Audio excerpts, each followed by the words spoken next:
Good evening and welcome to Enemy Within. This is Friday night, the 4th of September, and good old British summertime being what it is, I've got to go and dig my slippers out today because my feet have been cold. I hope it's a little bit warmer and more pleasant where you are. And this is People's Internet Radio, where we are seeking solutions. And tonight I'm lucky enough to be joined by Pippa King. Good evening, Pippa. Hello, Andy. Thank you for having me back on again. It's great to have you back on. As ever, we seem to be having a little few sound issues with you, but it's way, way better than the other time a few weeks ago. Yes, that was a bit disastrous, wasn't it? But it actually seems to be quite good now, so hopefully the gremlins will have stopped. Excellent. Yeah, if you'd like to give the listeners a little introduction to yourself, those of us that haven't heard you before, and then we can go into the deeper stuff. Yeah, thank you. So, yes, people probably haven't heard of me before, and I've actually been looking at sort of privacy and loss of privacy for children in schools via biometrics, because 10 years ago, in 2005, my 6- and 7-year-old at the time were nearly fingerprinted for a library book system in school. The school only had 160 children in there. Library book theft wasn't that bigger issue. And I certainly wasn't happy with the thought of my children's biometrics being on a database in school. And I only sort of spotted the scanner one day in the library. I was on the Parents Teachers Association. I was taking something into the library, and there was like a little credit card size scanner with little space to put your thumbprint on. And sort of coincidentally, a couple of weeks before that, I'd actually been reading an article on the internet about these fingerprint scanners in schools, and I just thought, that's never going to catch on. How ridiculous. It's, such an unproportionate amount of information to take from a child to get a library book out. And then, lo and behold, I spot one in my son's primary school. So I asked the head teacher when she was going to ask for my permission to take my child's fingerprints, because made a big point of saying, I'm not going to give it, but I really do think if you're going to take this sort of level of data off a child, you need to communicate with parents. And she just told me under no circumstance that she didn't have to. She didn't have to do that. She didn't have to check with parents if it was okay for her to take children's fingerprints, which I found astonishing. I mean, we have to, as any parent knows out there, you have to sign permission slips for if a child leaves the premises, if they do food tasting, school trips, all sorts of different, what I would sometimes consider trivial things that they ask for our signatures for. But yet in this instance, she was quite within her rights under the law to take and process my child's biometrics, fingerprints, without telling me about it. So I got in touch with the person who had written the article or had published something on the internet about these scanners for schools, and she was running a little organisation called Action on Rights for Children, and the Terry who was running it had sort of said, I've had a number of other parents concerned about this as well. Would you like to sort of coordinate nationally the parents and get a dialogue going with parents and hopefully some MPs that are concerned about it? And so I did. There was myself and probably about 4 or 5 other parents that were particularly active, and I started a blog, Biometrics in Schools. Another parent started a website called Leave Them Kids Alone, and between us we sort of hammered the internet with stories of this happening in UK schools, because it wasn't happening anywhere else globally other than the UK. It had just started happening in the United States, but on a very small scale. But in the UK, we started fingerprinting children as young as 4 to get a book out of the library way back since 2001.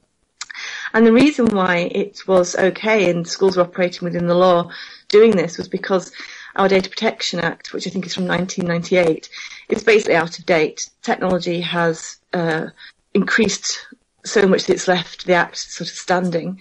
And I just thought, if we can get a change in the Data Protection Act, because schools can only process information if you give them permission to. So I think it's Schedule 2 of the Act lists what is called sensitive information, like ethnicity, sexuality, health, political leanings, that sort of thing. And if you, it doesn't necessarily apply to children, but as a parent, we have to sign pieces of paper and document, say, yes, it's okay for you to take a photograph of my child or to process this information about their religion or whatever. And because biometric data isn't classed as sensitive information, schools can process that without telling us about it. So my initial reaction, and it always has been from the start, was to get biometric data put under the sensitive schedule of the Data Protection Act so that schools couldn't process it at all without getting our permission to do so. So from 2005 to 2009 to 10, myself and Terry from Action and Rights for Children, representatives from No to ID, who were also very supportive of us at the time, we lobbied Parliament. We were hoping to lobby the then Labour Education Secretary. I think it was Alan Johnson at the time, then we had Ed Balls.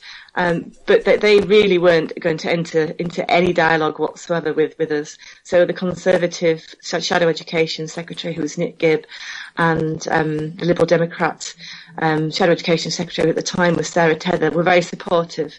And they asked questions, written questions in Parliament, along with Greg Mulholland, who's the Liberal Democrat MP from Leeds. And we kept a sustained pressure on the government to sort of become more transparent about this. What were the systems that were being used in schools? Had they been tested for security? Because the concerns that we as a collective group of parents had were very different. And initially, some of the parents that came on board were IT people. They could see the folly in putting children's fingerprints on a database that wasn't secure, and it had to be secure for the next potentially 60, 70 years of that child's life. That data, personal data, extremely personal data about the child, shouldn't or absolutely couldn't be compromised, because whether you like it or not, we are moving into an age where biometrics, the measurement of our body, which is bio, which is body, and metric, which is measure. We're coming into that sort of age where we've got banks now looking at fingerprints and voice biometrics. So for a child's fingerprints to be possibly compromised in their childhood we don't know, but it could have possible sort of ramifications down the line at a different point in their life. So you can't change your fingerprint. That is one thing you can't do with it. So once that's gone, or data against it has been compromised, then that child's potentially got quite a serious problem of identifying themselves in some sort of way. So that's sort of where I'm coming from. But so in 2010, we had a general election, and the Conservatives and Liberal Democrats created a coalition. And to give them their due, when they were in opposition, they did say, if we get in at the next general election, we will do something about this. And they did. We had a Protection of Freedoms bill that went through Parliament during 2011 and 2012, which culminated in the Protection of Freedoms Act, which got passed in May 2012. And in Chapter 2, there are 3 clauses in there that detail parental consent for schools wishing to process a child's biometrics. I mean, in the time from 2001 to 2012, schools were using iris recognition, infrared palm scanning. We had infrared fingertip scanning, where it looks at the vein patterns in your hand. We had fingerprinting, which was definitely the biometric of choice. But the biometric industry, through whatever technology it had at schools, for its many different applications. So we had it for registration, we still have it for registration, cashless catering, paying for school trips, getting library books out. The whole school. I mean, actually, my sons are now in sixth form, because this was 10 years ago when this happened, and the sixth form they've just gone into has just gone completely cashless. I actually went in there last year with some money to pay for a lab coat for one of my sons, and they simply wouldn't accept it. They wouldn't accept any legal tender to just completely electronic cash. So, and the school sort of claim, well, it stops bullying. If you've got a problem with bullying, throwing a technology at it isn't the way to deal with that. You need to create an environment where bullying is not acceptable, or stealing is not acceptable. Surely that's what we should be doing, rather than accepting there's a problem and then thinking that a technology is going to cure it, which it clearly doesn't. Human beings are human beings. We need to alter our behaviour, not interact with technology more to solve problems like that. So back in May 2012, the Protection of Freedoms Bill was passed, and so now any school in the UK, and this is the first sort of legislation of its type globally, on a national level, but any school that wants to process a child's biometrics up to the age of 18 needs to get the consent of at least one parent, or if the parents split up, they have to be seen. The school has to be seen to be contacting both parents, because if one parent consents and another parent doesn't consent, it's the non-consent that overrides the consent. And ultimately, at the end of the day, and this is written into the legislation as well, even if both parents consent to their child's biometrics being processed, the child has the final say in the matter. If it doesn't want its biometrics to be used by the school, the child can say no, and that would override the consent of the parents. And schools have to, by law, offer an alternative that cannot discriminate against a child if a child decides, or parents decide, that the children aren't going to use biometric system. So this particularly wasn't necessarily the case leading up to 2012. We had schools, the length and breadth of England, really putting some serious pressure on children to get their fingerprints taken, and parents to accept this. We had some schools in Leeds, for example. There was one school, Morley High School, that actually made the children who didn't participate in the biometric system sit outside and eat packed lunches under a shelter. They weren't allowed in the canteen. And these, not being allowed in the canteen has been a threat that was made to a family at enrolment into a secondary school. You'll have to use the fingerprint scanner, otherwise you won't be able to sit in the canteen with your friends. Very, very emotive. And even now, I was in touch with a parent about 6 weeks ago via Twitter, who had said that despite the legislation, which is now enforced, it's been enforced since September 2013, she had not consented to her child having a fingerprint taken, and rightly so, as is her right, absolutely. And then the school still tried to force it on the child. The child then, said, I don't consent, I don't want you to use my fingerprint. The school put the child in isolation for a day, even though the child was, and the parent were acting completely within their rights that actually myself and other parents worked really hard for them to get, and schools still have an ignorance of what their obligations are under the law. So if there are any parents out there that have any doubt as to whether their children's fingerprints are on a database, do ask, because some schools clearly don't have any understanding what their obligations are under the new legislation they've got. So there are about 9 million school children in the UK.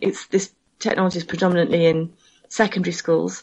I think they tried it in primary schools but found that parents really weren't happy about it. So secondary schools, sort of traditionally, parents don't have as much contact with the school as they did at primary, because we're not studying the school playground talking to one another. So in the UK, quite a high proportion of secondary schools are using this technology, and I think it's probably fair to say that by the time a child has gone through the UK education system, I would suspect that at least 60 to 7% of the children had experienced some type of biometric, probably fingerprint, because that seems to be the one that's used mostly in secondary schools. So with me having this interest in biometrics, I sort of had email alerts that sort of told me what the chit-chat was in the industry and whatever was coming up on the internet about it. And so I started to sort of see how biometrics were coming into society by different means, which is how I sort of came into this. I mean, it's ironic really, because I value my privacy very highly, and my children's privacy. And I think personally the least data you can give to a system electronically is good, because then it keeps you private. So for sort of 8 years, I was right at the bottom of a list of people that if the media got in touch with the campaign, it would be so-and-so and so-and-so and then somebody else. And if all those 4 people were busy, I was the last person on the list, because I hated doing any media or exposing, myself personally to this, even though obviously my blog is, I've written over 70,000 words on the subject, and I think it's probably the only website on the internet that specifically deals with biometrics in schools. But about 2 years ago, after the legislation was passed, the Protection of Freedoms Act, everybody sort of dropped off and thought, we've got the job done now and we can go back to campaigning about other things or just go back to having a normal life. And I sort of thought, well, hang on a minute, this legislation's only good if it's enforceable and somebody knows that the schools know what they should do. I mean, give the Department of Education its due. It did contact every school and said, this is a template letter, this is how you should communicate the parents and the students' rights with regards to this technology. But I guess schools get thousands of pieces of paper and communications from not just the Department of Education, but varying different bodies. And some schools clearly don't know what their rights are, but hopefully, thank you for having me on the show, because at least now perhaps a few more do. But as I say, when the legislation was passed, a particular parent I was in touch with in Manchester sort of said, "Do you know what, Pip, you're going to have to do some media and get out there and tell parents what their rights are." So hence here I am. That's fabulous. And I know from the two previous shows we've done with you, we did one on Spreaker with Sarah Goodley, brought you on, didn't she, first time? And then we did the one on True Frequency. We got very good feedback on both of them. And looking through your blogs, yeah, there's a wealth of information from anyone who wants to dig into the subject. Well, definitely. It was interesting in 2007, we were pushing for the government, the Labour then government, to issue some guidelines to schools, sort of saying you must ask parents' permission. And leading up to the guidance coming out in, I think it was July 2007, I have a stat counter on my blog, and I can see who's been hitting it. The Department of Education were all over my blog for about 3 weeks before this guidance was issued. Clearly had used the information that I'd put on there, because there was really no other information on the internet other than sales spiel from companies selling it. So they'd used, I guess they'd used my blog sort of as a basis to write the legislation. It was funny, when I first started the blog out, I think in 2005, I put it under my I put it under my name. It's under pippaking.blogspot.co.uk, because I just thought, nobody's going to read this. The technology will never catch on.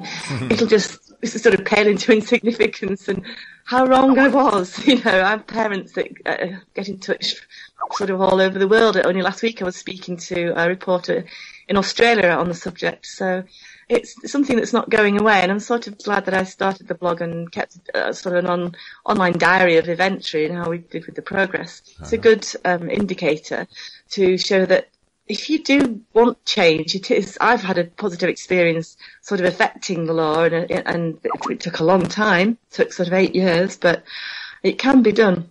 But as a consequence, I'm very aware of what the industry is doing on a whole. And one of the reasons I was so against the biometrics was, I'm not against the technology as such. I think it's got a place in society, in big bank vaults or possibly in the military, but not in a primary school, fingerprinting 6 and 7-year-olds so they can get a reading book out.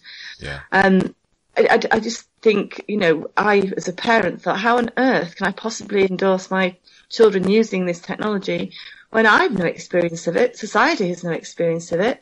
The government tried to bring in biometric ID cards from 2001 onwards, to a huge amount of public opposition, and rightly so, because it's invasive technology. It's measuring your body. It's really taking your very most personal data, putting it on a database, and then logging information against it. But one of the arguments that schools or the industries was sort of saying was, don't worry, because we're not actually storing a fingerprint. What happens is the fingerprint is scanned, and the salient points of the fingerprint, like the loops and the whorls, are plotted out like a little map, and an algorithm, a long number string, is made against it. So that number string is specific for your finger.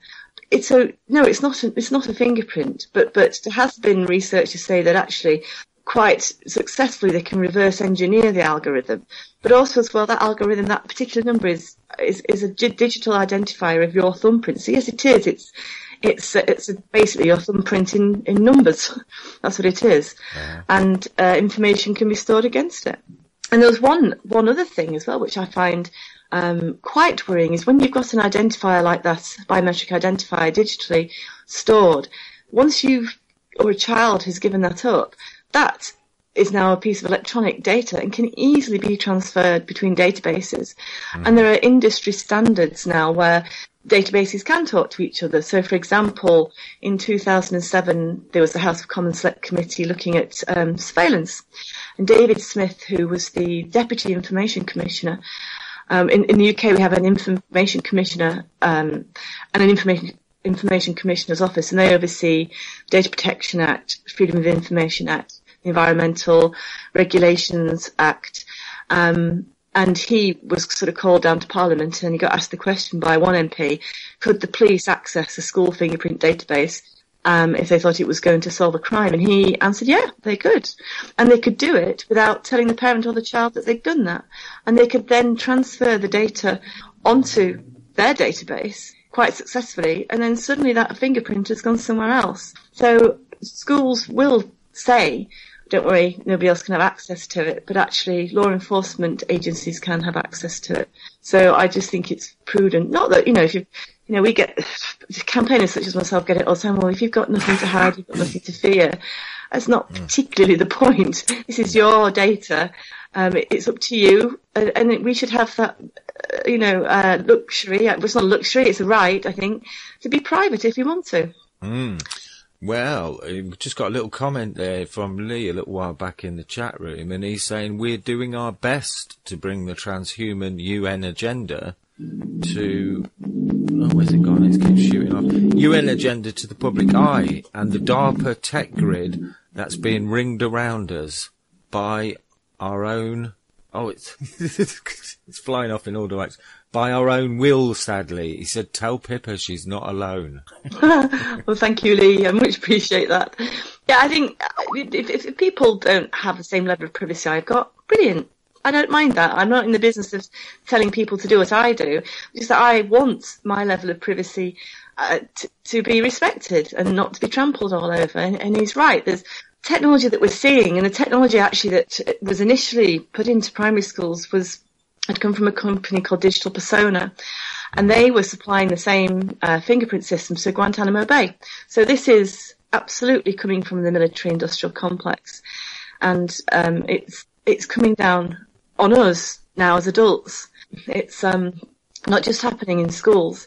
We've got phones that we can open with our faces, fingerprints. There's computers that require fingerprints to log in, and I don't know if anybody was aware, but the police last year started using a facial recognition system on the police national database. And they did this without any sort of consultancy, public debate, parliamentary debate. They just simply bought a system and started using it on about 13 to 15 million photographs that they have of people that have been arrested. Problem with the police national database is that it's not a national database of people that are guilty. It's a national database of people that have been arrested. And if you have been arrested, sometimes the charges might be dropped. But the first thing they do when the police arrest somebody is to take the photograph, fingerprint, and DNA swab. That's done. So whether you're guilty or not, they've got that information on you. So the police national database, which is a custody suite photograph database, has a lot of people that are innocent on there because, as I say, the charges can get dropped. You could get charged and then go to a court of law and be found not guilty, or the alternative is you are found guilty. So the problem is we've got a lot of innocent people that are having facial recognition run past their faces to see whether or not they were maybe a scene of a crime or you're a person of interest. So police are taking images from CCTV, body cameras, photographs, social media, and running those images through the facial recognition system that runs on the police national database. I'm sort of going to play a devil's advocate here because I can sort of understand the logic of if you do have somebody that's a person of interest or they've committed a serious crime, having a photograph of that one person and thinking, oh God, I've got 13 million photographs to look through to see who it is. Yeah. But I think what we have completely disregarded and lacked is, okay, so we've got the technology. Should we be using it? If so, what are the consequences if I suddenly get a telephone call or a knock on the door from a police force saying, oh, the system's matched you with this image here. It says you were here at this sort of time. How do you prove that you weren't if the system is wrong? We don't know what the false positives, or I being identified for someone that you're not, or the false negatives, the system not identifying you incorrectly, are. We have no idea what the risk of us being wrongly identified is. Because these systems aren't perfect. So I sent a freedom of information request to the Home Office, who ultimately has control of the police national database, and said, okay, so you've been running this tech over a year now. What's the success rate? How many arrests have you made? Oh, we don't have that information. You've just spent over £1 million on facial recognition and you don't have that information. You have no idea whether the system is workable. No. I find that unbelievable. But they answered under a Freedom of Information request, so I don't know, I don't want to say that they're lying, but I find it incredible that they're running a system as high-tech as a facial recognition system, and it can't tell them whether or not it's performing accurately. No, we've got a couple of little extra comments in there which relate to what you were saying. Lee's in again with G4 specialises in prison ID and front entrance biosecurity. Those lovely people in the job centre are doing the same function. And Mark also says that IBM are loving all this fascist crap. Most of it, if not all, data globally is at the UN. They are the world's data handler. Now, why would they want that info, I wonder? Well, I mean, this data is shared. I mean, we've got Europol and Interpol, which is the international policing and the European policing. These police forces talk to each other, governments talk to each other, agencies talk to each other, which is why I think, going back to the biometrics in schools issue, if you do opt for your child to go on one of these systems, the genie's out of the bottle. It's out there. You know, your child then potentially part of this global network of ID. And, I mean, ultimately it's up to every parent to make that decision. But we have no idea of how that ID will be manipulated in the future. And it won't be humans that particularly manipulate it. There'll be artificial intelligence systems, and there are artificial intelligence systems that are sort of working now behind CCTV that can predict and analyse data. And, for example, and I'm not a big expert on this, I have a friend who is, there's been a mass gathering of data in I think about 4 or 5 local authorities where all the data about the families are typed in, and then the system, the artificial intelligence, the system then flags up families that they think might be at risk, and social services are then alerted, even though nothing has ever happened other than the system looking at data, flagging these families up. As I say, I'm no big expert on that, and there's probably other people that could speak more about that topic, but this is the problem with this sort of predictive social work or predictive policing. That where do we stand when we've had the finger pointed at us by a computer system that's simply been looking at data? Because we are more than our data. We are hugely more than our data. You know, we have personalities, we have opinions, we're human beings. We're not electronic data. And I think it's just prudent. Well, certainly speaking for myself, I find it prudent not to interact with things too much. I mean, I am on Facebook and I do have a Twitter account. But I certainly choose what to put on there. And Andy, you'll know I'm not a very interesting Facebook friend. I don't put much up there at all. I tend to use it for information. And again, this technology we're living in an amazing age of technology where we've got this flood of information around us, which is like nothing we've ever had before.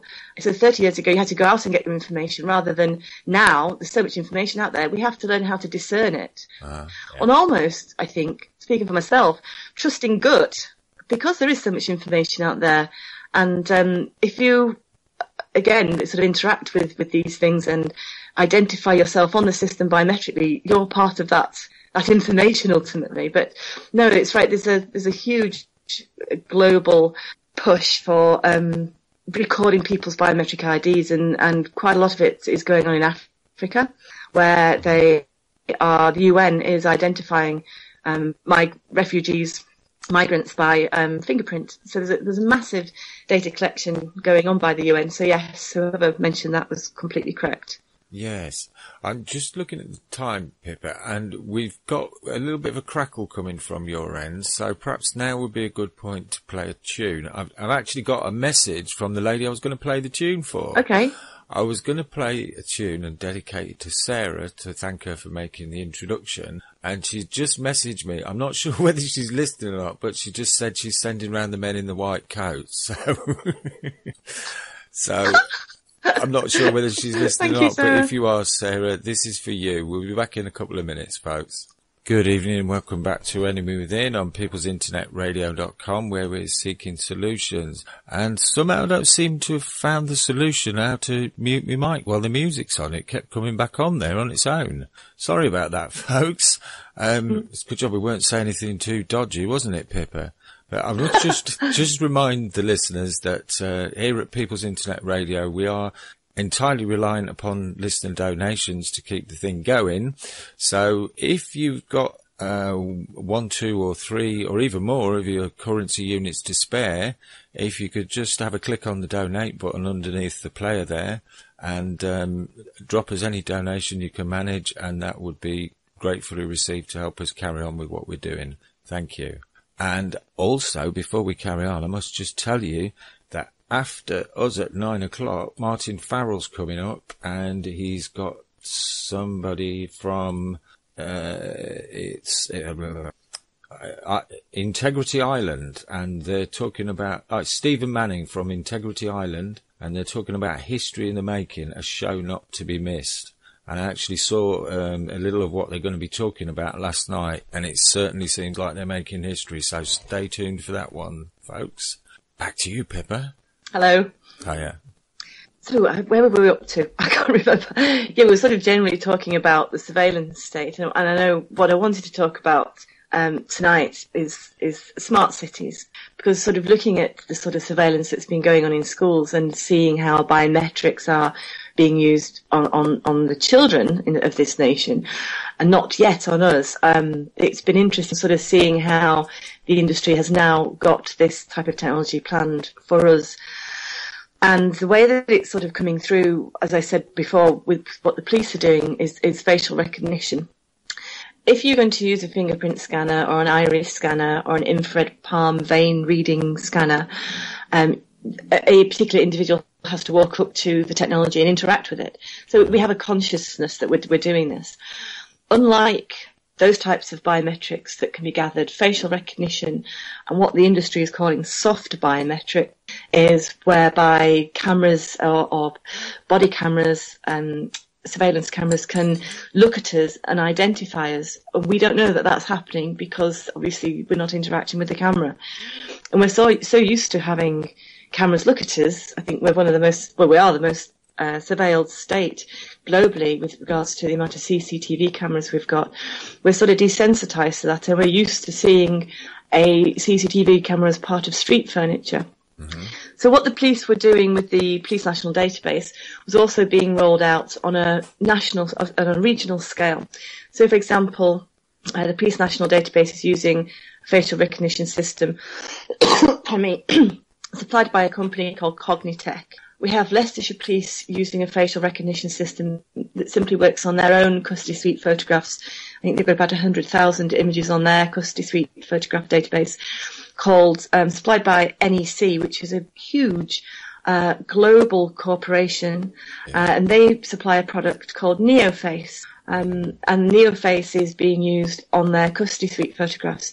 So this came to light last year as well. So I think the Police National Database facial recognition system started in March 2014. NeoFace was started with Leicestershire Police's individual database in April 2014. And I sent Leicestershire Police a Freedom of Information request in January this year, asking them all about the system. And my main question was, is it live? Can you run it in real time? So if a police body camera is running, will the police then get via their microphone in their ear, oh, this is so-and-so and so-and-so? They said, no, it's not a live system at all. It's purely being run on its own database, completely separate to any sort of live feeds. So there was an article that came out in the police's own journal, which is called the Police Oracle, and Leicestershire Police were saying that at the Download Music Festival, which was happening at Donington in July, I think, or the last weekend in June, they were going to run a live system through CCTV cameras, or actually, correctly, what we should be calling them now is IPTV, because they're not closed circuit, they're internet protocol television surveillance cameras. And so they were using a live system called NeoFace Watch, and that was being run on the 90 to 100,000 festivalgoers to see if it feared for mobile phone theft and people dealing in legal high. So the big clue about dealing in legal hides is that it's legal. Why would the police be wanting to snoop on who was doing that? And, mobile telephones, I think probably giving the public a general piece of common sense advice is to keep them safe, put them in your pocket, zippy pocket up sort of thing, would be more common sense than running a state-of-the-art facial recognition system through the IPTV cameras at the Download Festival. And they did do that, and the police officer that talked to the police oracle apparently didn't have authorization to do so. And when a journalist from the Register, an very good online techie magazine, rang up Leicestershire Police to speak to them about this, they were quite annoyed that this particular trial had been leaked publicly, because they wanted to do it covertly and not tell anybody about it. Much like the police on a national level had started using the Cognitex system on the police national database. They started using that, I think, March 2014. And then last year, in 2014, in November, there was a House of Commons Select Committee, Science and Technology Select Committee, held a inquiry into the current and future uses of biometric technology. And anybody can submit a submission to these inquiries. I did. ACPO, which is the Association of Chief Police Officers, did. The Home Office did. We have a biometrics commissioner, he did. Different academics from different universities did. And in the submission from the Home Office and ACPO, neither of them mentioned they were running this facial recognition system at all. In fact, when it came to it, there was such a small part of their report that touched upon facial recognition. They had literally swept this system that they spent over £1 million on under the carpet and wasn't going to tell members of Parliament that they were running it. The Biometrics Commissioner, who was called Alistair McGregor, basically outed the Home Office and ACPO. You could see in the inquiry, because they film it now, he was visibly annoyed that the police and the Home Office had essentially withheld this use of the technology from MPs, and the MPs there were quite concerned that this technology was being in use and was being used on this particular sort of police national database. And so the outcome of that was that they sort of told the Home Office in no uncertain words that they wanted a report on this ASAP. So the Home Office in fact, I think the Home Office had to resubmit their submission with the addition of the facial recognition in it, and they did. And that's on the Select Committee's website, so anybody can go and have a look at that. So the Home Office said, okay, we'll produce a report for spring 2015. No report came. They got Lord Scriven, who's Liberal Democrat, started asking questions in the House of Lords to the Home Office counterpart that he had there, and the Home Office said, it'll be later in the year. And then it's by the end of recess, it hadn't surfaced, and then he asked another question, and apparently they're going to submit a report on this autumn. So we're talking 18 months after the system was switched on. Now, ACPO have been talking about using facial recognition systems since October 2012. They've been looking into this. So this isn't, it's not as though they haven't, they've only just sort of looked into it and they've suddenly implemented a system. They haven't. This has been 2 years in the offing, and they failed to mention it to MPs. They clearly didn't want the debate to happen, and they, in my opinion, it looks like they wanted to run it covertly without anybody knowing. Yes, that's very anyway, worrying. They do now, and so that's sort of what police are using. Yeah, that's quite a worrying trend, Hello? Can you hear me, Pippa? Oh, we've lost Pippa there. Sorry, Andy, I'm not hearing you. Oh, I can hear you perfectly well. I can, yes, a little bit now. Sorry, you just went blank. Oh, okay, yes, I can you as well. Oh, yes, it has been a bit of a pain tonight. Technology's gods are not with us tonight, I'm afraid. Sorry for all that, folks. We'll soldier on best we can. Are you still there, Pippa? Yeah. Yep, I'm still here, yes. Oh, great. So, going back, can you hear me okay? Yes, I can hear you perfectly. Yeah, you've gone quiet again now, Pippa. I tell you what I'll do. I'm going to pop on a tune and Andy, can you hear me? I'll try and call Pippa back. Right, back with you in a few minutes, okay, folks. Hello and welcome back to Enemy Within on peoplesinternetradio.com, where we're seeking solutions. Sadly, the solution I haven't found tonight is how to switch your mic off while the music's on, and so it seems. Sorry about that, folks, if I'm talking over one of your favourite songs. But I believe we've now got Pippa connected, and we sound to have a little bit of that better line. Are you still there, Pippa? I'm still here, and it does sound quite a bit better than it did before. That's it. Quite We've lots lost that going on tonight. We've lost that crackle. That's a step forward. Oh, good. I wasn't hearing it anyway, so who knows? It's not an exact technology, is it, Skype? No. So going back to sort of what I was saying about facial recognition. So Bernard Hogan-Howe, who is the Commissioner of the Metropolitan Police in London, went on to LBC Radio in March this year and sort of made a plea for CCTV cameras to come down, private surveillance systems. And the police don't have any access to private surveillance systems in real time because obviously it's private. And it's for the person who is the data controller who is owning the CCTV system for them to look at the images. So he started to make this plea for cameras to come to head height because, of course, you can't apply facial recognition. And he actually made no bones about it. He says, we want to run facial recognition. We can't run facial recognition with the tops of people's heads. The cameras have sort of been put out of our reach so that we didn't vandalise them. So I thought, well, that's odd because I think the police have access to about 6% of the city's CCTV in London because of the rest of it is all private surveillance. There was an article in Wired magazine that came out, I think, last Thursday or last week, called One Nation Under CCTV. Really good article, and it detailed the Met Police, Scotland Yard, and British Transport Police, and two other regional forces which they didn't identify, as using this piece of software by a company called Sequester, Sequestor, Sequester.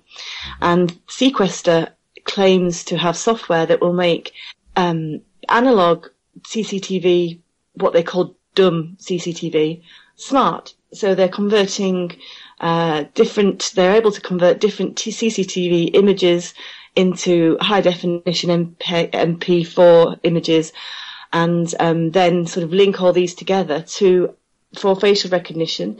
The three things, or the things that the company sort of can offer the police, they say, is the system Sequester can link up any CCTV systems. So there's obviously like one huge big network, and the analytical software behind it can spot motion detection, like doors opening, face detection, which is a little bit different to facial recognition. For example, if facial recognition is when the system recognises you and puts a name to a face. Facial detection is when it detects your face. The system doesn't know your name, but it can track you around a city.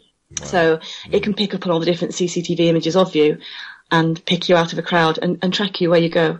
It has, which is called person tracking. This is what and they don't just use your face. They'll use the clothes you were wearing or the way that you walk, a hat that you were wearing, and it would pick up on your whole body, and the system would be able to track you across the city. It's also both something called what they call black box auditing, so that they keep a very detailed audit trail of what you've done or the person of interest has done on the CCTV footage, so it would be robust enough to stand up in a court of law. But that, as far as this has been, that's being trialled in October, so we've got another month of that sort of not being trialled yet. But in Glasgow, which is the UK's first smart city, that got given £24 million from the Department of Business Innovation and Skills a couple of years ago to transform its network into a smart city. So, for example, in Glasgow, they replaced all the CCTV cameras around the city with high definition cameras. They've got, let's have a look, they've got 550 of those. They've got 11 mobile cameras that they can move around the city, and they've got 21 redeployable ones. So I don't know what the difference between mobile and redeployable is, because I would have thought those were the same, but it looks like they've probably got about 30 odd cameras that can be moved around. And they're, of course, using existing Wi-Fi or 4G network to convey these images back to what's called Glasgow Operation Centre, where they've got, I think, about 85 screens that they can look at with these different feeds coming in live across the city. And a company called NICE Systems, which is an Israeli-based security system, has got the contract to supply a piece of software called suspect search, which is video analytics. So it's again applying this, what the industry calls soft biometrics. So it's looking at your characteristics, not necessarily identifying you as a person. But if you wanted to go and see what this particular system can do, I have another website called statussurveillance.blogspot.co.uk. On the current post that's at the top of the blog, there's a video, which is a promotional video by NICE about suspect search. And I don't know if anybody has ever seen the television series Persons of Interest. The opening credits for Persons of Interest is virtually identical to the promotional video that NICE have put out about suspect search. And Glasgow City Council is selling it as, well, if we lose a child or we've got somebody with dementia that wanders off, we can use it, to help them and keep them safe. You can use it on anybody, we're not just, and I don't think we as a human race are that morally correct yet to not snoop. And the American Civil Liberties Union, ACLU in the States, wrote a big piece on St. Louis. They've got a huge CCTV system there, and they found that the police were unnecessarily snooping on people, sort of taking the cameras and looking into people's homes, looking at the top of, looking on top of where people want to be private, maybe on top of a block of flats or something where nobody can see them. They were using these cameras just to have a good old snoop, basically. And, this is what this is what we have as a possibility here. And I think the thing that concerns me is with this sort of person of interest tracking across cities is that, is the reason why they're doing it. Like I say, these systems can throw up the possibility that you might be doing something wrong. It's almost like pre-crime Minority Report. It's monitoring. It would monitor and would be extremely useful to the police in sort of a demonstration situation where you've got hundreds of thousands of people coming to London, where the movement of people are, what the density of footfall is. These systems can look at that and analyse it. Of course, we can do that with our eyes as well. The system would then predict where, from previous information, predict where the crowds are going, where you'd need the kettle, etc., and things like that. And it also has the potential to monitor association. So who you associate with, who you walk down the street with, if you're in a crowd, whether you're protesting, whether you're just doing your shopping. We have no idea why they're or what the reasons would be for them to track somebody. And I sent Glasgow, it's called Community Safety Glasgow, that are actually sort of looking after the whole smart city up there, which is a limited company owned by Glasgow City Council and the Scottish Police Authority. So the police have got a hand in this, and I don't think it was any surprise that Glasgow got the smart city. I think there were 20-odd cities around the UK that applied to the Department of Business Innovation and Skills for the £24 million to turn their city smart. Glasgow got it. The Community Safety Glasgow is a unique business model. There's nothing else like it in Europe, where the council part owns it and the Scottish Police Authority part owns it. And potentially, I'm not saying Community Safety Glasgow has access to the police national database. There's no point running any sort of facial recognition system behind CCTV if you haven't got a data set of photographs to run it past. Yeah. And Glasgow City Council wouldn't have that. Why would they? No city council's got it. But the police do. Well, Laurie's just commented in chat that Glasgow has the biggest camera and face monitoring system in the world and has done for years. Strathclyde is the biggest. Quite possibly so. I mean, this is certainly as big as it gets, and I know the Glasgow Operations Centre is the largest one of its kind in the whole of Europe. And Strathclyde University has also got its finger in this particular smart city pie, because they're working with the Economic Social Research Council for the development of a system where it identifies crime hotspots in the city. So we get artificial intelligence looking at the lighting, the time of day, how many people are around, what cars are parked there, I guess. Pardon me. So that's being developed at the University of Strathclyde. And also as well, all tied in with this smart city agenda, is they're running a degree that's never been run before called a Global Sustainable Cities degree. Now, this degree is part funded by an EU framework fund called Step Up. And Step Up stands for Strategies Towards Energy, Performance and Urban Planning. So the EU has got its fingers in this smart city. We've got the Economic Social Research Council, which is a government quango, non-departmental government department that comes under the Department of Business Innovation and Skills, who is also funding 24 million for Glasgow City Council. So the University of Strathclyde has got this Global Sustainable Cities degree that's running, and they're also working with the Economic Social Research Council on developing a pre-crime analytical software that can run behind Glasgow City's IPTV, CCTV camera network. So there are 4 smart cities in Europe that's been funded by this Step Up programme. We've got Glasgow, Ghent, Gothenburg, and a city called Riga, Riga. But I've actually got an information sort of graphic on my website about this. So I'll give that detail out so you can all see how it's all sort of connected. Mm-hmm. But I'd say we also have the people that are running the NICE system. As I say, we've got Community Safety Glasgow, who are running the sort of smart city and all the cameras behind it. The particular service that's running the suspect search is a company called Service Glasgow, and it's called Access. And again, this used to be part of Glasgow City Council, and it broke away in 2008 and became a limited company. This is joint owned by Glasgow City Council and Serco.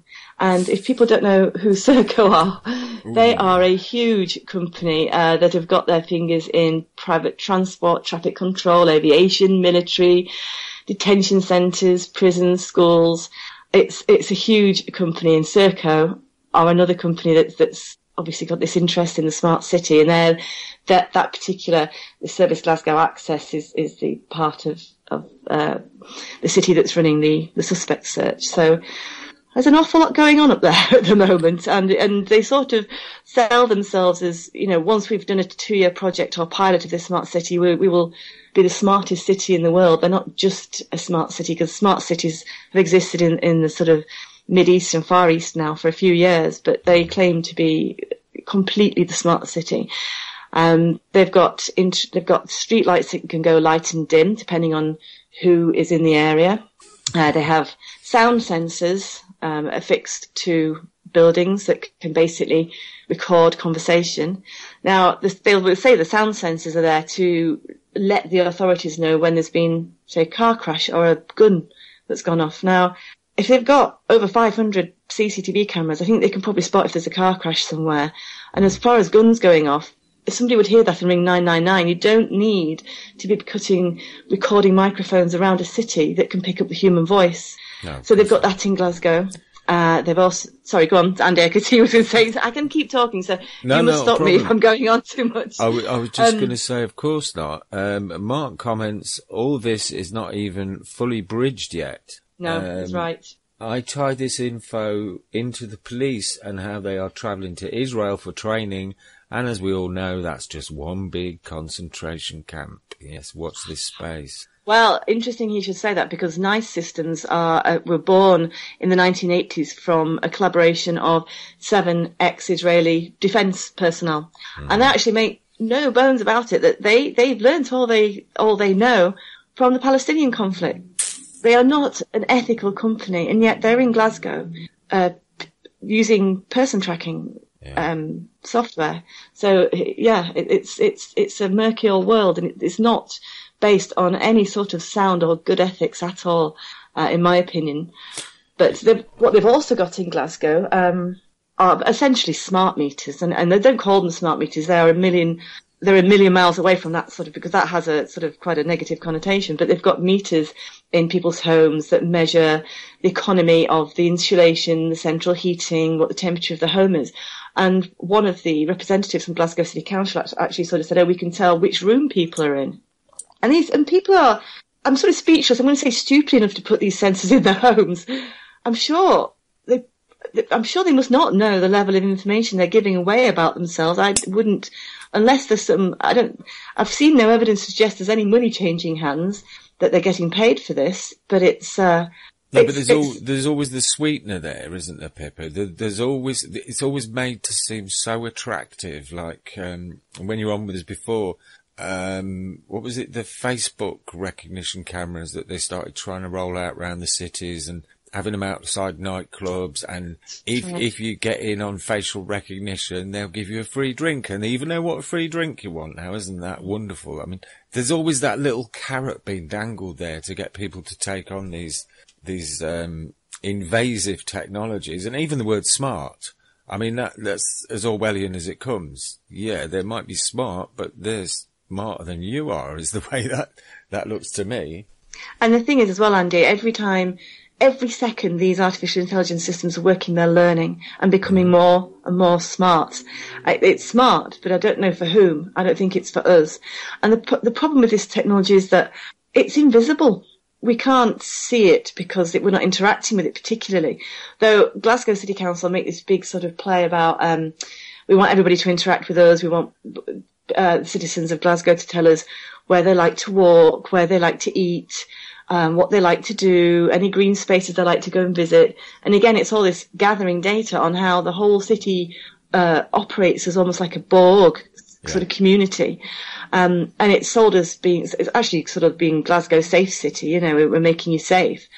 I'd like to see some figures on that and some evidence that it is or not. I completely suspect it's not making anybody safe. Well, the government... Just disappearing off the top of my screen is a little comment by Lee there. Google is like the Borg.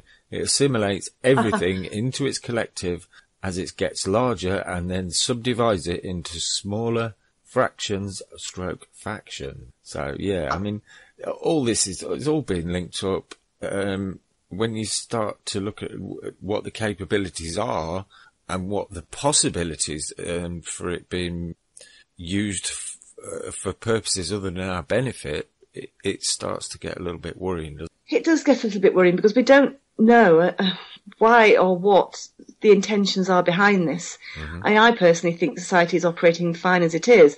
Having said that, I mean, obviously there's certain improvements we could do.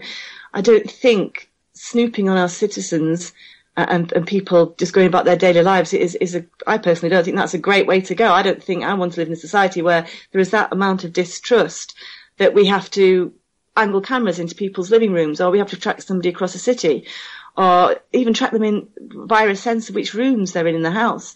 This spokesman from Glasgow City Council went as far to say as we can tell whether or not somebody's sitting in the bath. And it's like, why would you want to know that information? I mean, I can see that it's information, but what use is it to anybody? And it's this sort of just mass data gathering. I don't think they even know what they're going to do with it, but they're just doing it. And people are acceptable to this. The one thing they can't do at the moment at Glasgow City Council is, or whatever, it's the access that Serco's running with the suspect search, is actually identify people. They can detect people, but I don't think, they're not able to identify them because Glasgow City Council hasn't got a list of photographs with people's details on them. What they can do in what they've just turned on in a place called Surat and Hyderabad in India is NEC, which is supplying Neoface to Leicestershire Police. They are running a live, real-time facial recognition system behind those cities' CCTV. So this smart cities have been around for a while in the Far East and the Middle East. That's what's happening over there. Now, I suppose we can look over there to see what's probably going to happen here. The only problem at the moment that the authorities have is that they haven't got access to, say, for example, the passport photograph database or the police national database or the driving licence database. So that at the moment that's not able to happen in Britain, and I think the Data Protection Act, as out of date as it is with regards to this technology, I think does put some sort of protection in for that. But only last week again in Australia were on about, the Australian government came out with a statement that they are going to start linking their national driving database and the passport photograph database to a facial recognition system. So it's happening in the Far East. It's happening in Australia, and Australia's legislation and laws aren't that far removed from ours because we're Commonwealth, they're a Commonwealth country. I suspect, I give it a year or two, this is probably what will happen in the UK. Whether or not we'll get told about it is another thing, because remember, the police weren't very good at coming forwards to our politicians, regardless of what structure we've got down in Westminster. That is the structure, the democratic structure we've got, and they were covert about it. So what else are they being covert about? I'm desperately waiting to see this Home Office report. I don't quite know what it'll say, but it'll be an interesting read. Yes, I doubt it'll tell you all of what you want to know, and probably a lot of what you don't want to know, and all in quite confusing language, so it takes you forever to read and pick the bones out of it. There's two words that I absolutely loathe, and other people in the privacy sector do with me. It's necessary and proportionate. And this is what politicians and spokespeople from like the police and Home Office say, don't worry, it'll be necessary and proportionate. But my level of necessary and proportionate isn't necessarily the same level as the police's or the security services necessary and proportionate, because it's not always necessary, and actually it's not always proportionate, because we've seen abuse of these technologies by establishments in the past, like in the States, in St. Louis, when ACLU did the report there. And we're sort of careering into this surveillance grid without any sort of discussion or really a clue of how useful the information is going to be, but what it can do. And I've mentioned this before, but I mean, it's not beyond the realms of possibility that in maybe 5 or even 10 years' time, there's so much data about an individual that they can start to predict behaviour. So, for example, I was saying in the last hour about these big data sets that some local authorities are using to predict whether families will be flagged up to social services. I don't think it's an impossibility to start to analyse somebody's movements around a city, individuals' movements around a city, who they're associating with, the sort of danger they might put themselves in, perhaps, or I don't know, but I don't think it's beyond the pale sort of thing. Okay, well, they can predict crime hotspots in a city. I think they'll be able to do it within individuals. Mm-hmm. And so if a crime did happen, if a crime did happen and it was recorded, then it would, is it beyond the realms of possibility for the system then to sift through all the police documents and the court documents to say, right, okay, the artificial intelligence believes that this law has been broken. Judging on what's happened, looking through all the court records, we predict that a guilty outcome would happen. And looking at all the court records and judges' decisions on sentencing, we think this sentence will happen. And I just wonder whether, and I hope we don't do this as a society, whether we go down that route of being judged within seconds of committing a crime and sentenced by an artificial intelligence, because I suspect that in 5 or 10 years' time, these systems will be intelligent enough to do that. But we don't know. This is why I think sort of keeping as much data to yourself and not having it electronically out there is really prudent. I mean, I've seen how biometric technology has progressed over the past decade and how its application has been used, certainly in schools and now in different parts of society. And I always thought it would be the fingerprint that would be the sort of prevalent means of identification. But actually, facial recognition makes complete sense because you can do it covertly. You're not actually interacting with a human being to get that information and to track and to gather data. So I don't want to depress anybody, no, but I think it's important people know. But but we can object. I did a report on facial recognition right at the beginning of this month and collated all the information I'd taken from Freedom of Information requests to Leicestershire Police, the Home Office, to ACPO, to different police forces that Leicestershire Police had shown NeoFace to. We've got Lancashire Police that are trialling it at the moment. So if you live in Lancashire, you could be getting NeoFace there. It's in Leicestershire at the moment. So the police are using it on the police national database sort of regionally. Hello? Sorry, that was me there, Right. yeah. Okay, sorry. And so what I did is I collated all the information that I got from Freedom of Information requests, wrote a report on what's happening in Glasgow. There's a company called Accenture that West Midlands Police are talking to that were wanting to put their version of suspect search called Face in the Crowd running behind the Birmingham City Council CCTV system. So that's not happened yet, but it's something that West Midlands Police and Birmingham City Council are looking at. So it is coming into the UK.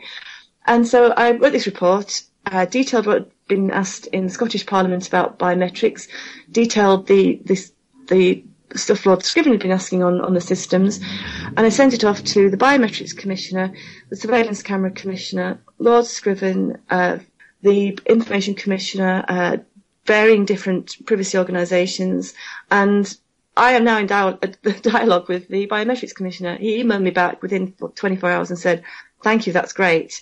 Please can you let me know if there's any significant updates," which is sort of indicates to me that he probably wasn't aware of some of the stuff that I was telling him. Bizarrely, we have a Biometrics Commissioner, and this came out of the Protection of Freedoms Bill that also had the consent for children's fingerprinting or biometrics in schools, because the police were abusing how long they kept people's DNA for. So as a result of this Protection of Freedoms Bill, it was it swept up all what the Conservatives and Lib Dems had thought were privacy violations over the course of the Labour Parliament, and put them all into the Protection of Freedoms Act. And so out of that we got this Biometrics Commissioner. Unfortunately, his remit only covers fingerprints and DNA.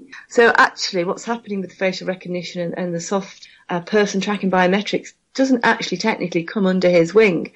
Though the select committee that I spoke about, Science and Technology Select Committee, did sort of urge him to take an interest in what was going on here, and he clearly is.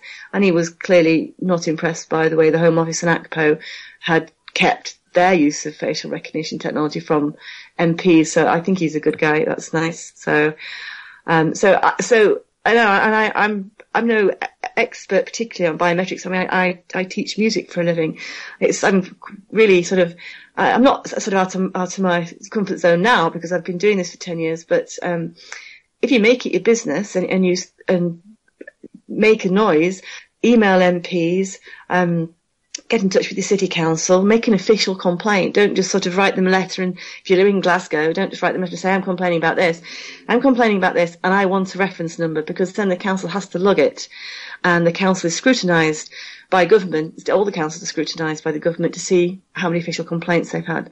So you can do, and if a lot of people did that, ministers and government departments and local councils might get the idea that actually we're not very happy with this sort of technology being used on us. In fact, there was a consumer survey that was done, I'm going to say about 2 months ago now, where they were interviewing members of the public, the UK public, and this actually went sort of a bit viral globally. Like 70% of the members of the public in the UK find facial recognition creepy, because retailers are starting to use it in shops so they can gauge your emotion when you're looking at a product.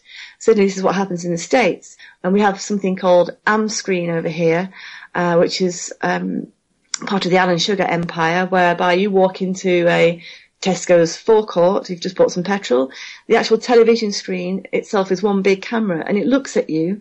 It doesn't identify you, so it's not facial recognition, it's called facial detection. It will detect you, look at your age, ethnicity, size, and then show you an advert for a product it thinks you might want to buy. Oh. So I make I do not buy my petrol from Tesco's now, but not that I would anyway, but just out of principle, I don't want to go into a shop and be facially detected by a system.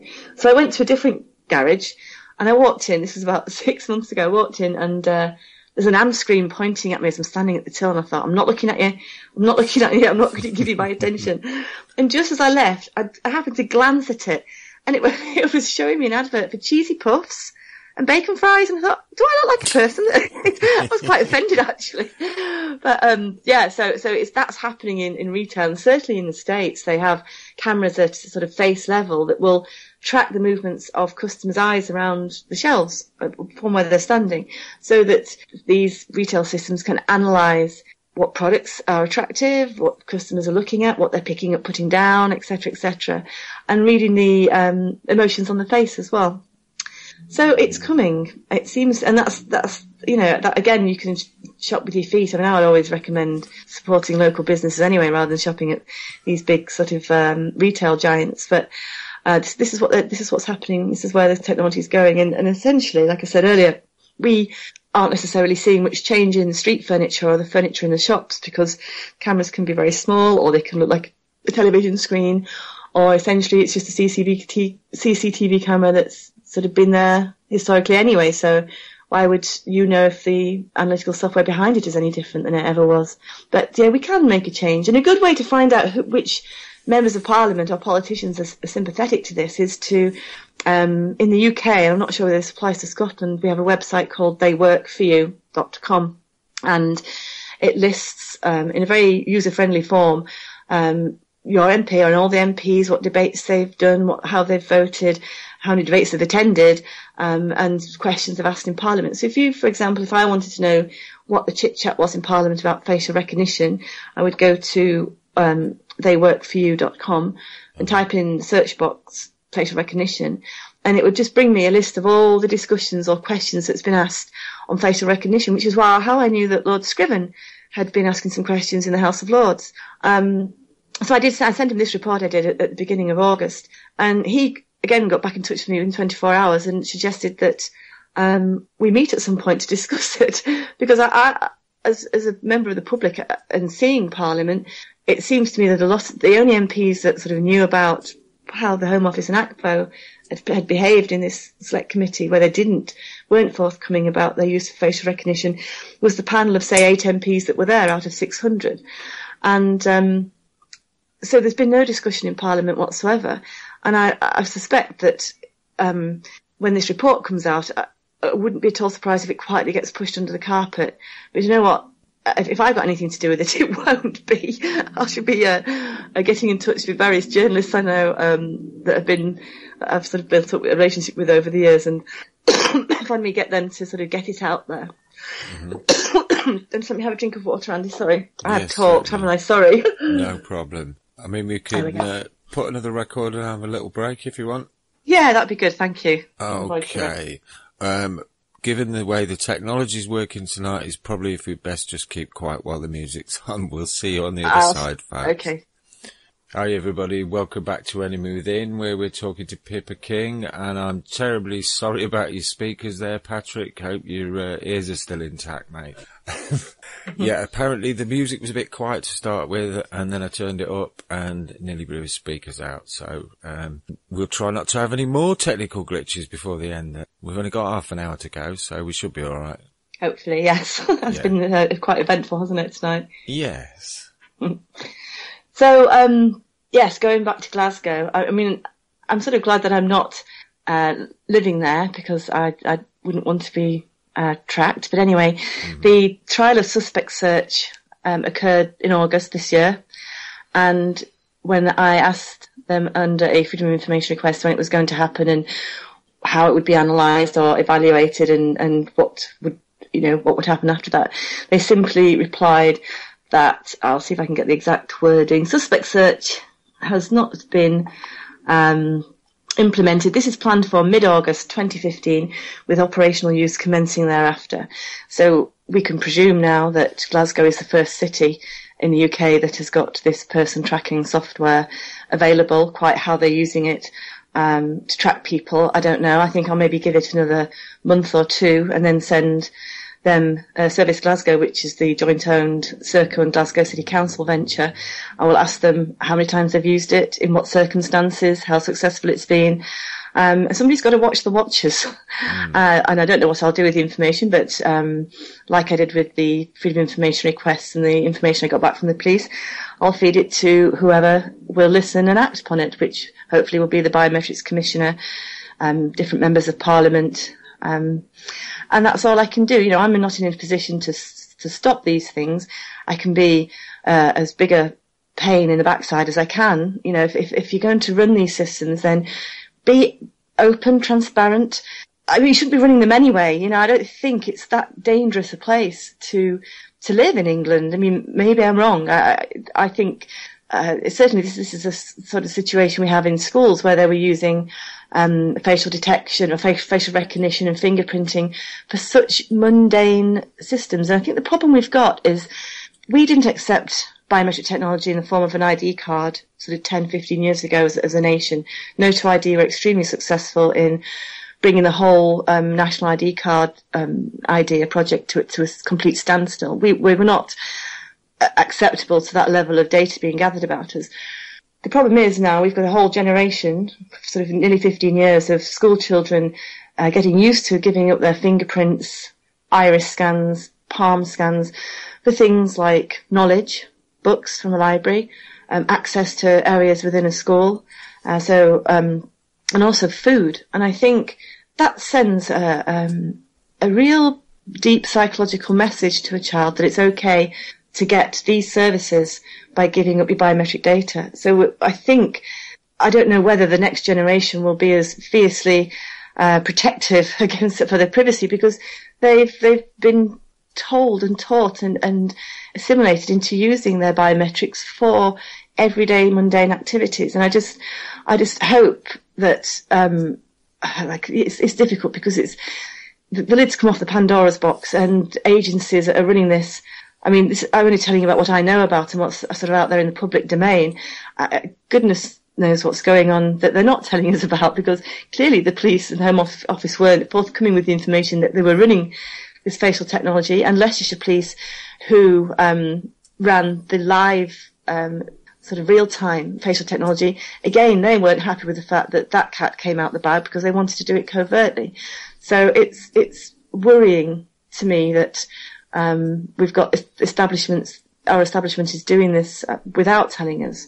I mean, the stuff that I found out about suspect search it's sort of out there in select articles on the internet. This is what's going on in Glasgow, but it's primarily through using the Freedom of Information Act to get information from the council and the limited companies the council has joint interest in with the Scottish Police Authority and Serco.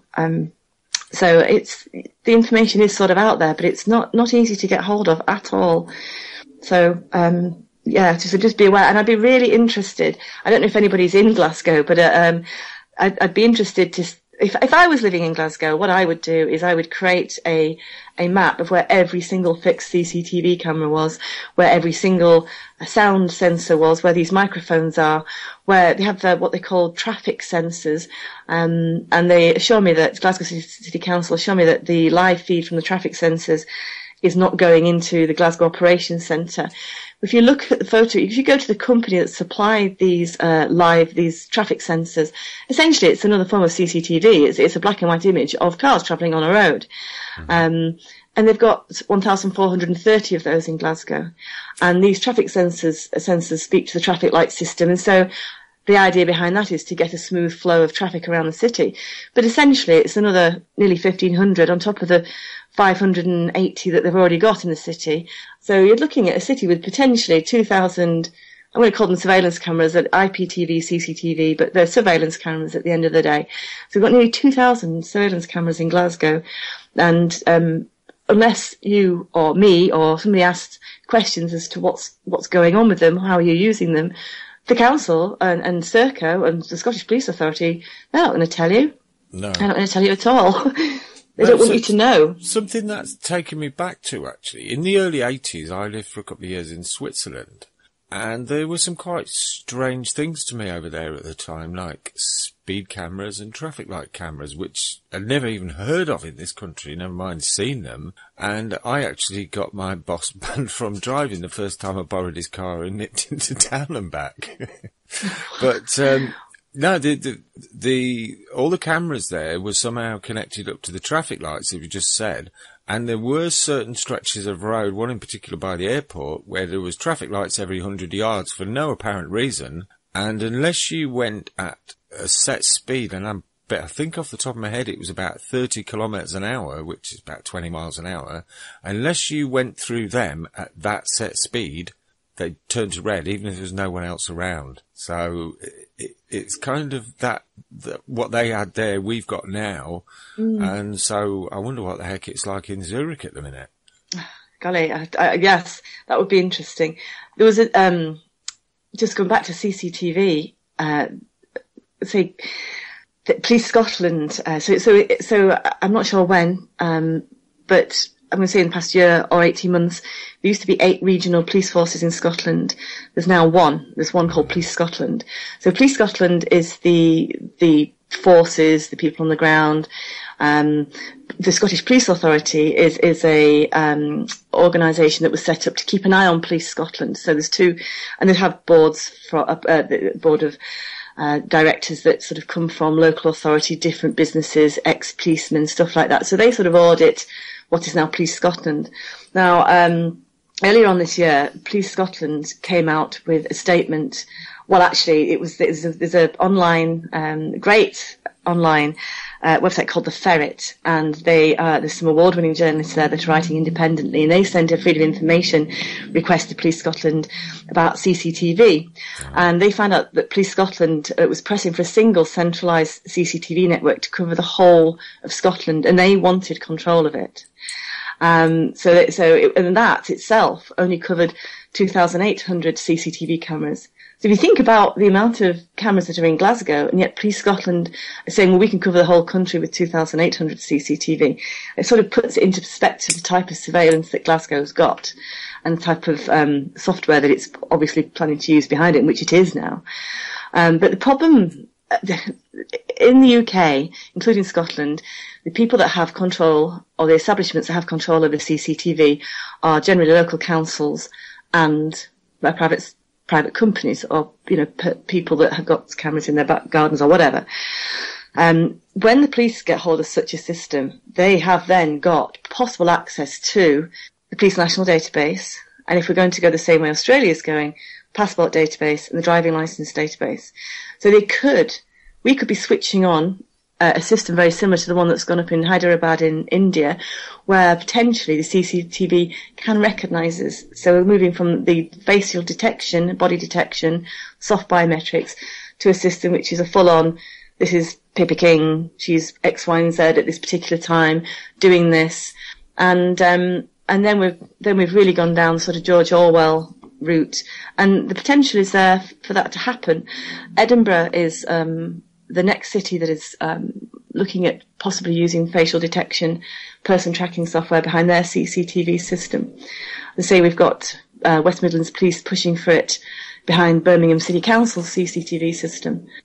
And those are the ones I know about. Those are the ones that sort of came up in this sort of select committee report, which I have to say was, I watched about 4 or 5 hours of the MPs sort of interviewing people that had put submissions in, and I thought they did a fairly decent job. And certainly my experience with Parliament has been that if you've got a sympathetic MP that really sort of gets behind what I was talking about and the other parents were talking about biometrics in schools, it was effective. I mean, it was only effective because the Conservatives and Liberal Democrats got in 2010. If they hadn't have done, and Labour would still had those 5 years in power, then I think that law would never have been passed, and quite a lot of parents would still be completely unaware of the fact that the schools had taken their children's fingerprints. So it's been an interesting process over the past 10 years, it has to be said. Mm-hmm. Yeah, well, it is quite. I mean, where's it all going? Where's it going to stop? And what was occurring to me when you were saying which particular police forces had tried it out?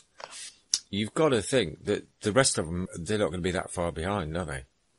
No, they're not actually. I can just let you know which particular forces showed an interest in Neoface. I think we had North Wales, Kent. There was. Right, just one moment, I've got it. I'm just going to bring up my own website because I can't remember them all off the top of my head. But if there's anybody listening that lives in these particular police forces, get on email, send them a Freedom of Information request. All you need to do is ask whatever questions you want and then just say right at the bottom, please consider this a request under the Freedom of Information Act. And the police have to reply to you. And they have to reply to you with an answer that is robust enough to stand up in a court of law. If they're found to be lying, or if you have any dispute with what they're saying, then you can go to the Information Commissioner's office or the Information Commissioner and lodge a complaint with them. And I have done that before with a particular school, and the Information Commissioner's office were very good, I have to say. So what have we got? Let's have a look. Gloucestershire Police trialled facial recognition back in 2002, 2003. As far as I know, they are not using it, but they could be. But as far as I know, they're not. Met Police has been running a facial recognition system since 2009 on custody suite photographs. We've got the National Police Database. We've got Leicestershire Police, which are running Neoface. Lancashire Police are doing a trial of Neoface. And we've got Glasgow City Council, and they're obviously running their suspect search. So just bear with me a minute. Hang on. Let's see if we can... Yeah, so regionally, Kent Police, Northamptonshire Police, North Wales Police, Essex Police, and Lancashire Police. Those are the other regional forces that showed an interest in Neoface. Another police force that showed an interest in Neoface was North Territory, which is a police force in Australia. And they've just recently implemented that, so they're now running that.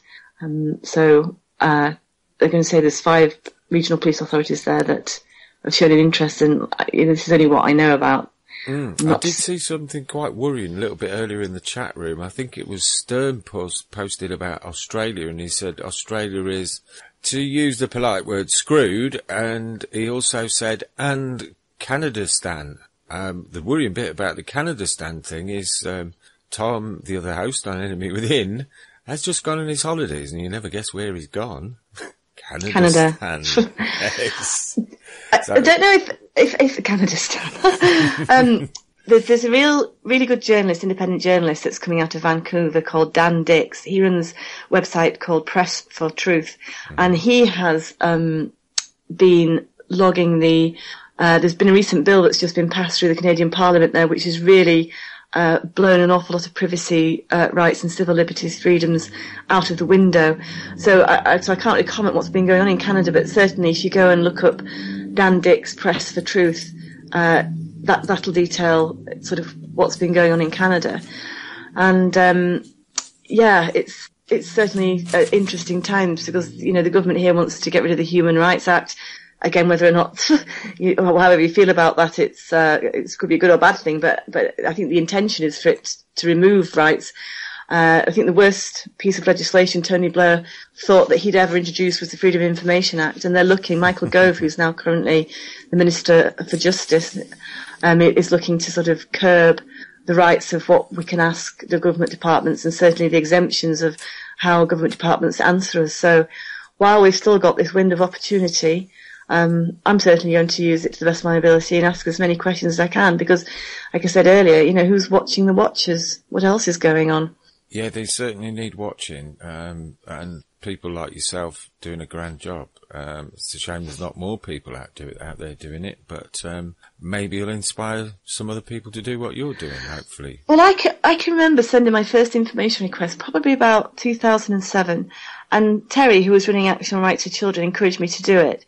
I mean, she could have easily done it herself, but I think the best thing anybody can ever do is encourage other people to do it because that gives them, that arms them with information, and knowledge is information, and knowledge is power, and we can take what they're doing and ask them why are you doing this, and who's accountable, whose money are you spending, because that ultimately we're paying for this with our own money, and that 24 million that came from the Department of Business Innovation and Schools, it's our taxes. Yeah. We're paying for this, and this is a whole other area of conversation. It's certainly not my specialist area, but in 2016, the UK airspace gets opened up to drones. So we can expect to see, and they're using them in the States. The police use drones in the States and in Australia. And this is what the North Territory Police Force was saying, we can use photographs from drones to run across our database. So that's the next thing that we've got coming next year is the Civil Aviation Authority doesn't have to impose the strict restrictions that it now imposes on drones. Those get dropped next year, and that's again, this has come from the European Union. It's a big European Union initiative. So we've got that as well. And also as well, next year, the Met Police are equipping every single personnel that they've got with body cams. So there's 20,000, they've just purchased, or in the process of purchasing 20,000 body cameras to roll out in London.